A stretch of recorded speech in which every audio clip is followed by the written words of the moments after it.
জাপানের একটি দ্বীপ রয়েছে যেখানে শুধু সাপেদেরই রাজত্ব চলতো। এই সাপগুলো শুধু বিষাক্তই ছিল না, অনেকটা আক্রমণাত্মকও ছিল। এই সাপের এতটাই বিষ যে কামড়ানোর কিছু সেকেন্ড পরেই মানুষ মারা যেত। দিন যত যাচ্ছে এ সাপের সংখ্যা ততই বৃদ্ধি পাচ্ছে, যার ফলে সেই দ্বীপে থাকা লোকেরাও আতঙ্ক ও ভয় পাচ্ছে। দ্বীপে থাকা সকল লোকেরা অনেক সুখে শান্তিতে ছিল, সুন্দরভাবে জমিতে চাষ করতে পারত এবং গরু, বকরি, ছাগল, ভেড়া ইত্যাদি আরও অন্যান্য পশু পালন করে থাকতেন। কিন্তু যতই এই হাবু সাপ বৃদ্ধি পাচ্ছে ততই যেন এই দ্বীপে বসবাস করা মানুষের জন্য অনেক কষ্টকর হয়ে পড়ছে। এ সব কিছু জেনেও জাপানের সরকার কিছুই করতে পারছিল না। কিন্তু একদিন জাপানের সরকার এমন এক সিদ্ধান্ত গ্রহণ করলো যা দেখে শুধু আমামি দ্বীপের মানুষই নয়, গোটা জাপানের জনগণ হতবাক হয়েছিল। এই হাবু সাপকে দমন করার জন্য তারা বেজিকে নির্বাচন করে এবং আমাদের দেশ থেকে কয়েকটি বেজি নিয়ে ওই দ্বীপে ছাড়ে। বেজি এমন এক প্রাণী যে সাপকে দেখা মাত্রই আক্রমণ করে, যেন সাপকে দমন করার জন্যই এদের সৃষ্টি করা হয়েছে। এই হাবু সাপকে মারার জন্য জাপানের সরকারের কাছে এটি উত্তম পদ্ধতি বলে মনে হয়েছিল। এটি এমন এক পদ্ধতি যা প্রকৃতির নিয়মকে ভঙ্গ করে। প্রকৃতির সাথে খেলার পরিণাম যে কতটা ভয়ানক জাপানের সরকার তা 25 বছর পর হারে হারে টের পায়। 1970-এর দশকে জাপানের সুন্দর একটি দ্বীপ রয়েছে যেটির নাম হচ্ছে আমামি অশিমা। এই আমামি অশিমা দ্বীপে বসবাস করা সব লোকেরা খুব সুন্দরভাবে এবং সুষ্ঠুভাবে তাদের জীবনযাপন অতিবাহিত করত। তবে জাপানের এই আমামি দ্বীপের বসবাস করা মানুষেরা একটি ভয়ানক প্রাণীর সম্মুখীন হয়, আর সেই প্রাণীটি হচ্ছে হাবু সাপ। এটি বিশ্বে থাকা সকল বিষধর ও কোবরা জাতীয় সাপগুলোর মতো অন্যতম একটি। জাপানের ওই দ্বীপটিতে এই সাপগুলো বেশি পরিমাণে বেড়ে গিয়েছিল। এই সাপটি হচ্ছে বিষধর সাপগুলোর মধ্যে অন্যতম একটি। এই সাপটি এতটাই ভয়ানক যে এই সাপটি যদি কাউকে কামড়ে দেয় তাহলে তার প্রচুর রক্তচাপ ও বমি হয়ে থাকে, আর যদি তাকে সঠিক সময়ে হাসপাতালে না নেওয়া হয় তাহলে সে মারা যায়। এর অনেক বড় সমস্যা হলেও এর কোনো অ্যান্টিডোট ছিল না, যার ফলে এই হাবু সাপটি যদি কাউকে কামড়ে দিত তাহলে তাকে হাসপাতালে নিয়ে যাওয়ার আগেই সে মারা যেত। কারণ 1980-র দশকে এই দ্বীপটিতে থাকা মানুষের পরিস্থিতি অনেকটা খারাপ ছিল এবং হাসপাতাল ছিল এই দ্বীপটি থেকে অনেক দূরে, যার ফলে সাপটি কাউকে কামড়ে দিলেও হাসপাতালে নিয়ে যেতে পারতো না। পরে তারা নিজেদের গ্রাম ছেড়ে শহরে যেতে শুরু করে। জাপানের সরকার এটি মোকাবেলার কোনো উপায়ে পাচ্ছিল না। এদিকে প্রতি বছর 400 জন করে মারা যেত শুধুমাত্র এই হাবু সাপের কামড়ে। এদিকে অ্যান্টিডোট না থাকায় মৃত্যুর হার যেন বেড়েই চলেছে। বিজ্ঞানীরা এর অ্যান্টিডোট বানানোর অনেক চেষ্টা করে। অবশেষে তারা তাদের মেধা খাটিয়ে ও চেষ্টার ফলে অবশেষে বিজ্ঞানীরা এর একটি অ্যান্টিডোট বানিয়েই ফেলে। কিন্তু এটি রাখার জন্য তাদের একটি রেফ্রিজারের প্রয়োজন ছিল, কিন্তু সেখানে বিদ্যুতের কোনো 1980-র দশকে এই আমামি দ্বীপে কোনো বিদ্যুতের সাপ্লাই ছিল না, যার ফলে রেফ্রিজারেও ছিল না।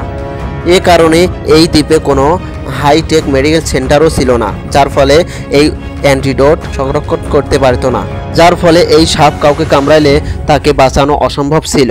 জাপানের সরকারের কাছে এই সাপের মোকাবেলা করার জন্য কোনো উপায়ও ছিল না, যার ফলে জাপানের সরকার অনেক চিন্তার মধ্যে পড়ে যায় এবং ভাবে যে কিভাবে এই সাপকে প্রতিরোধ করা যায়। কারণ এই হাবু সাপ এই দ্বীপটিতে এত পরিমাণে বাড়ছে যে এটি আগামীতে জাপানের অধিবাসীদের জন্য অনেক ক্ষতিকর হতে পারে।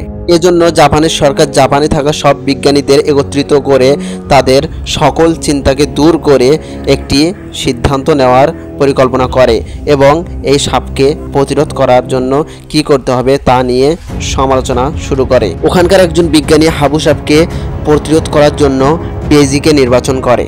তবে জাপানে কোনো বেজি ছিল না, তাই এই বেজি সংগ্রহ করার জন্য আমাদের দেশ সহ কয়েকটি দেশ থেকে বেজি সংগ্রহ করে, যেমন বাংলাদেশ, পাকিস্তান, ভুটান, নেপাল, ইন্ডিয়া ইত্যাদি। এসব দেশ থেকে তারা 30টি বেজিকে সংগ্রহ করে তাদের এই আমামি দ্বীপে ছেড়ে দেয়, যাতে এই বেজি সাপকে দমন করতে পারে, সাপকে প্রতিরোধ করতে পারে।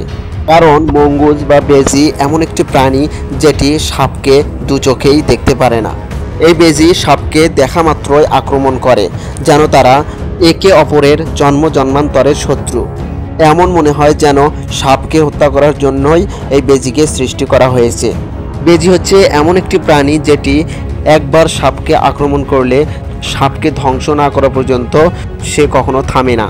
তাই জাপানের সরকার এই হাবু সাপকে প্রতিরোধ করার জন্য ও দমানোর জন্য এই বেজিকে নির্বাচন করেন। কিন্তু জাপানের সরকার যা ভেবেছিল তার বিপরীতটা হয়েছিল। 25 বছর আগে যেখানে 30টি বেজি ছেড়ে দেওয়া হয়েছিল, বর্তমানে সেটি 30,000 বেজিতে পরিণত হয়েছে।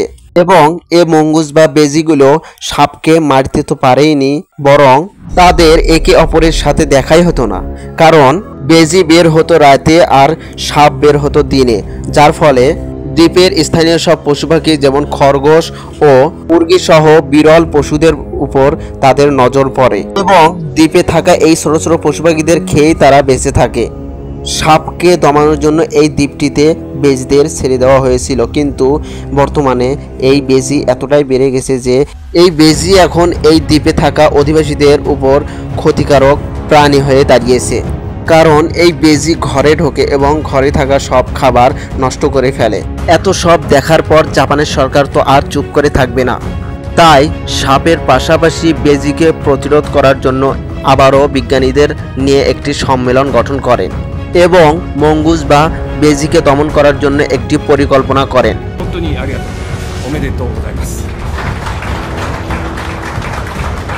এটাই ছিল তাদের পরিকল্পনা, বেজিদের প্রতিরোধ করার। তারা একটি দল গঠন করেন। যে স্থানে বেশি বেজি থাকে সেখানে তারা বিষ জাতীয় খাবার রেখে আসে, যাতে এসব খাবার খেয়ে বেজিরা মারা যায়। এছাড়াও তারা কুকুর সহ বিভিন্ন ধরনের খাঁচা ব্যবহার করে এই বেজিদের ধরার জন্য, এই বেজিদের প্রতিরোধ করার জন্য। দ্বীপটির বিভিন্ন স্থানে খাবারে বিষ মিশিয়ে খাবারগুলো বিভিন্ন স্থানে রেখে দেওয়া হতো, যাতে বেজিগুলো সেই খাবার খেয়ে মারা যায়। জাপানের এই সংগঠিত দলটি তাদের মিশন চালাতে থাকে বছরের পর বছর। অবশেষে জাপানের সরকার 2018 সালে ঘোষণা দেয় যে এই আমামি অশিমা দ্বীপটি এখন মঙ্গুস মুক্ত বা বেজি মুক্ত।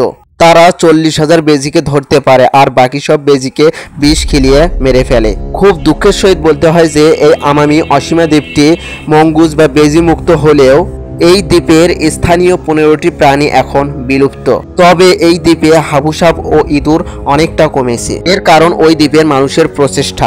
জাপানের সরকার এই দ্বীপে থাকা বেজিদের দমন করে জয়ী হয়েছিল ঠিকই, কিন্তু এই দ্বীপটির যে ক্ষতি হয়েছে তা এখনো রিকভার করতে পারেনি। এর থেকে আমরা এই শিক্ষাই পাই যে মানুষ যতটাই বুদ্ধিমান হোক না কেন, প্রকৃতির সাথে লড়া অসম্ভব। যদি আমরা প্রকৃতিকে নষ্ট করি তাহলে ভবিষ্যতে আমরা নিজেরাই নিজেদের ক্ষতির সম্মুখীন হব। প্রকৃতিকে রক্ষা করা আমাদের কর্তব্য ও দায়িত্ব। অর্থাৎ প্রকৃতির নিয়মকে ভঙ্গ করার ফলাফল যে কতটা ভয়ানক তা এই ভিডিওটি প্রমাণ। তো বন্ধুরা, ভিডিওটি ভালো লাগলে একটি লাইক দিতে ভুলবেন না এবং এমনই সব রহস্য, রোমাঞ্চ, আনকমন, ইন্টারেস্টিং এবং এডুকেশনাল ভিডিও পেতে আমাদের চ্যানেলটিকে সাবস্ক্রাইব করে রাখুন। সর্বোপরি থ্যাঙ্কস ফর ওয়াচিং।